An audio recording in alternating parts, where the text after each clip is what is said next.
I blinked awake. The hum of the gallery lights was already in my ears. My hand was on the brass key in my pocket, cold and familiar. I was checking the pedestals, a routine sweep before opening. The air was still, heavy with dust and the scent of old stone. The shadows, though, they seemed to cling too long to the corners, stretching and shrinking with an unnatural elasticity, even under the steady glow. I paused, my breath held. A faint scraping sound, like stone on stone, echoed from the far end of the hall. It was too soft to be real, too distinct to ignore. I walked towards the sound, my boots quiet on the polished floor. The Roman busts lined the wall, their blank eyes fixed. I'd checked them an hour ago. Or had I? The marble general, usually facing the entrance, now had his back slightly turned, his chiseled profile angled towards the wall. His arm, too, seemed to have shifted, a subtle rotation of the wrist. I didn't move. That felt wrong. I should have left. Then, a voice. Tvero. It was Alara, from the night shift. She stood by the exit, her eyes rolled back, a fixed, unsettling smile on her face. Her voice was flat, distorted. The statues, they must always face the light, never the dark, never. She blinked, her eyes clearing, the smile gone. Good morning, Tvero. All clear? She walked out, leaving the silence to press in. I looked back at the general. His back was still turned. My hand tightened on the brass key. I tried to dismiss Alara's words. A trick of the light, sleep deprivation. But the general's back remained turned. I walked past him, my hand still gripping the cold brass key in my pocket. The air felt heavier now, thick with an unseen weight. I moved to the next hall, checking the display cases. A small silver locket, usually centered on its velvet cushion, had shifted. It lay tilted, almost touching the glass. I reached for the key to the case, then hesitated. The light above flickered once, twice, plunging the corner into momentary darkness before snapping back. It wasn't a power surge. It was too precise. I continued my rounds, forcing myself to focus on the task. The main entrance doors, usually sealed tight until opening, groaned. A low, drawn-out sound, like old wood protesting. I stopped, listening.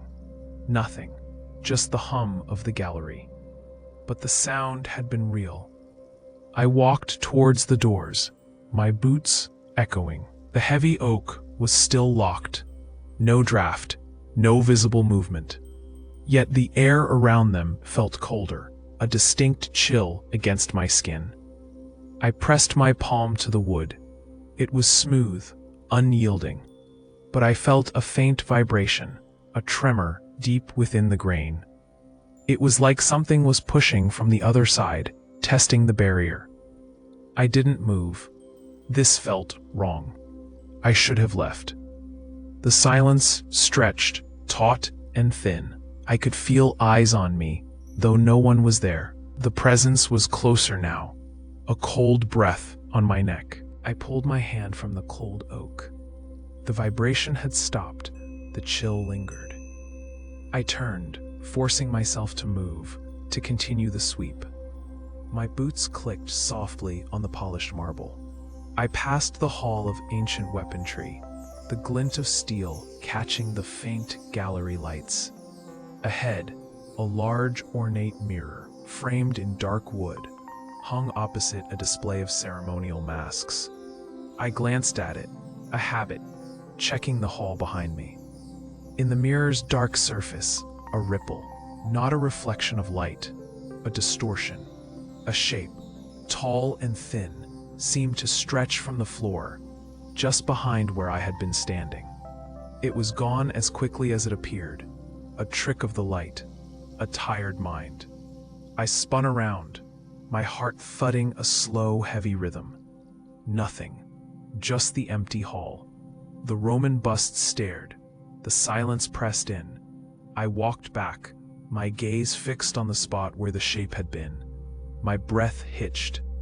On the polished marble floor, directly beneath the mirror, a faint dark smear, like ash or fine dust.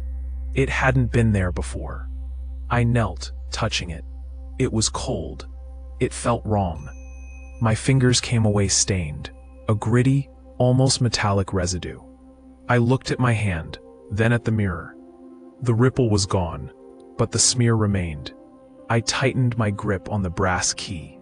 The evidence was real. I should have left. I stared at the dark residue on my fingers. It wouldn't wipe clean. A metallic sheen clung to my skin, cold and persistent. I tried to tell myself it was just dust, old grime from the floor. But the cold was wrong. The texture was wrong. A sudden, sharp clang echoed from the weaponry display. My head snapped up.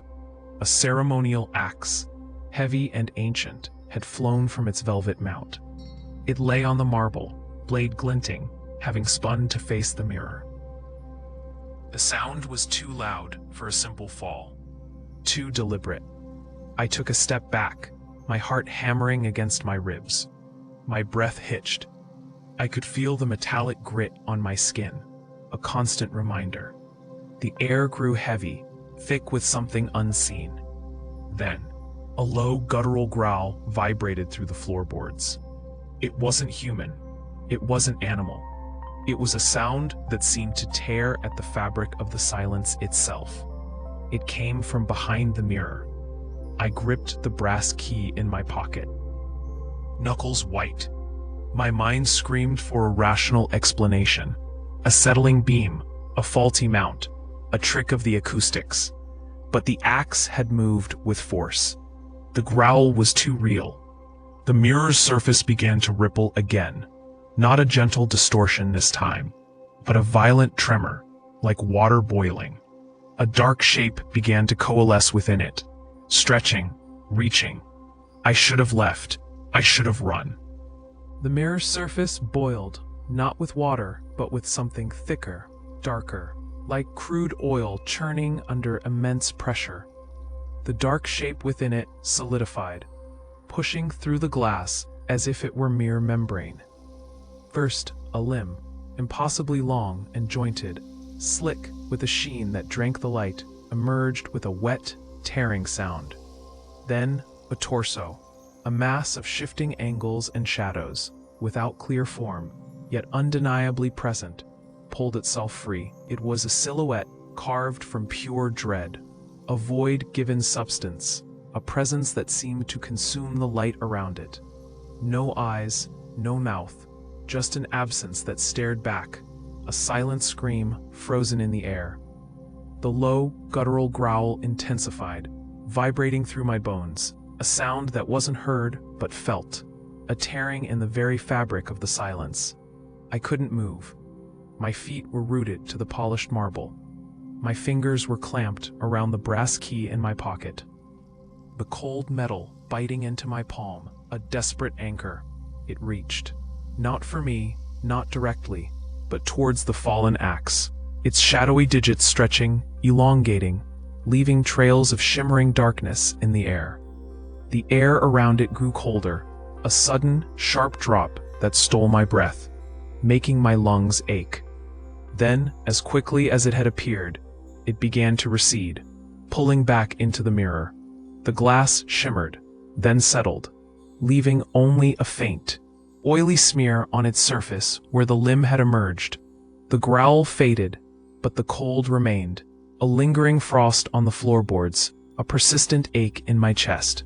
A thin, black residue, like ash, coated the ceremonial axe, and a faint, acrid smell, like ozone and burnt metal, hung heavy in the air. It was real. All of it. The cold clung to me, a physical weight. My breath plumed in the stale air. The mirror, now a placid sheet of glass, offered no comfort. The black residue on the axe shimmered, a silent accusation. I had to move. My legs felt heavy, unwilling. I took a step back, then another, my eyes fixed on the mirror. The entity was gone, but its presence lingered, a phantom chill. I turned, intending to bolt for the nearest exit, the one Alara had just used. But a shadow, too deep, too solid, stretched across the doorway, blocking my path. It wasn't just a lack of light, it was an absence of it, a wall of pure dark. My heart hammered. I pivoted, searching for another way, a side corridor, a service door. Each path I considered, each potential escape route, seemed to darken, to deepen, as if the gallery itself was conspiring against me. The air grew thick, pressing in. I felt watched, not by eyes, but by an encompassing awareness. My hand tightened on the brass key, its cold edge digging into my palm, a small, solid truth in a world that warped around me. I tried to think, to plan, but every thought felt anticipated, every impulse met by a subtle shift in the oppressive gloom. The statues, the silent witnesses, seemed to lean in, their marble faces impassive. There was no escape, only a choice. I looked back at the mirror, then at the axe. The entity was playing, and I was trapped in its game. The oppressive gloom solidified. It wasn't just darkness, it was a weight, pressing against my chest, stealing air. I stumbled back, my hand instinctively reaching for the brass key, its cold metal a small anchor. The statues, once merely observing, now seemed to move. Not a shift, but a subtle, collective lean, their marble faces tilting, their blank eyes focusing on me with impossible intent. A low hum vibrated through the floor, a sound I felt more than heard, resonating deep in my bones. It grew, a discordant chord, rising from the stone of the gallery, a song of waking stone. The air crackled with energy. Dust motes danced in faint light, swirling into indistinct ephemeral shapes. Then, a whisper, not from any direction, but from everywhere. It slithered into my mind, a cold, alien thought. You are mine. The words were implanted, a direct invasion. My breath hitched, a gasp. The shadows around the doorways pulsed, contracting and expanding like a living membrane, sealing me within this trap. The axe, still on the pedestal, vibrated, the black residue on its blade shimmering with an inner light. The entity was no longer playing, it was asserting. I felt a sudden, sharp pressure on my left shoulder, invisible yet undeniable, pushing me forward, towards the mirror, towards the axe. My feet dragged, scraping the polished floor. I resisted, but the force was absolute, relentless. The gallery itself seemed to groan, the stone walls flexing. The air grew colder, denser. I was being herded. The game had ended. The hunt had begun. The invisible pressure on my left shoulder persisted. A dull ache now, a constant reminder of the entity's touch. It wasn't just physical. My thoughts felt observed. Every turn of my head, every shallow breath, seemed to echo in a space beyond my own mind, a vast, cold intelligence pressing in. The gallery lights, usually a steady hum, now flickered at the edges of my vision, casting phantom movements in the periphery. I saw shadows where none should be, heard whispers that dissolved before they formed words, like static in my ears. My hand, still gripping the brass key in my pocket, felt strangely numb, yet the cold metal was the only real thing I could trust. The air itself seemed to thicken. Each inhale, a struggle against an unseen resistance, a weight on my chest. I knew these distortions weren't real. Not in the way the world usually was, but the fear was.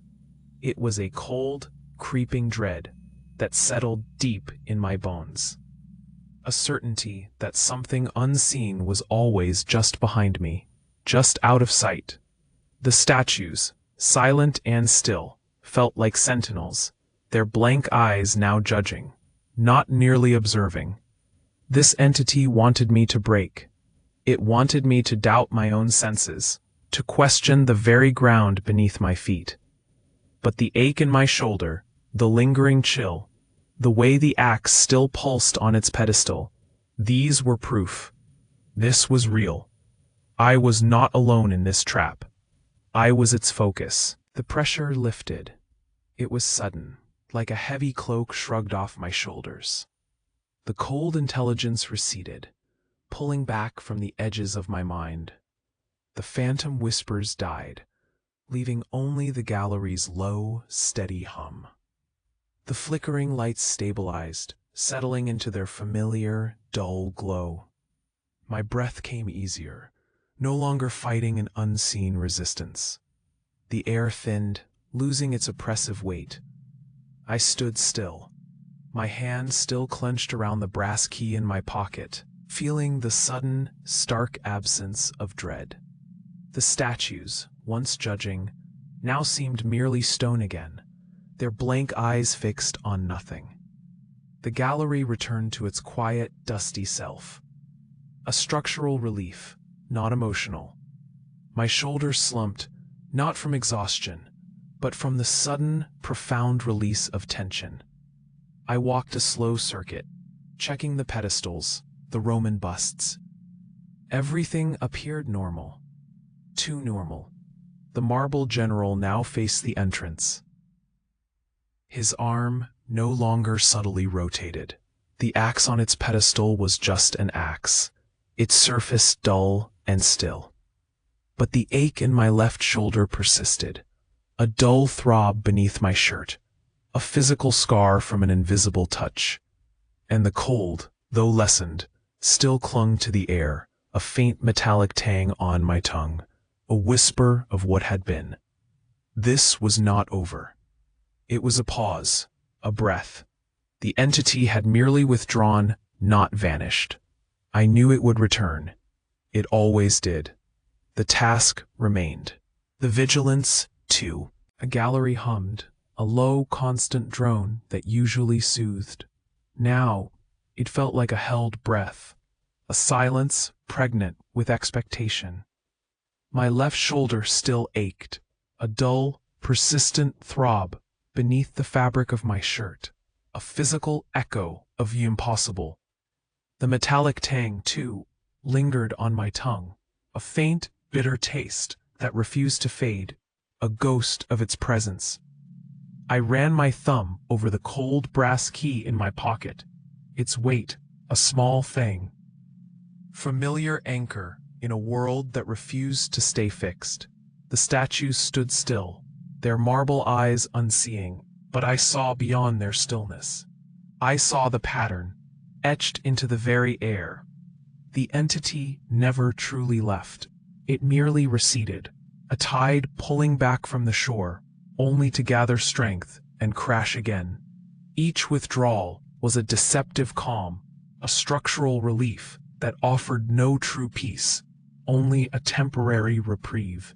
It was a cycle, relentless and predictable, a slow, grinding rhythm I had come to recognize with a weary certainty. The quiet was not an end, but an interlude, a pause before the next impossible shift, the next whispered rule, the next cold touch. I was not trapped in a single moment of horror, but in its endless repetition. The task was not to defeat it, but to endure its return. And it would return. It always did. I could feel its shadow already stretching, just beyond the edge of my sight, waiting for the precise moment to reclaim the light, to begin anew.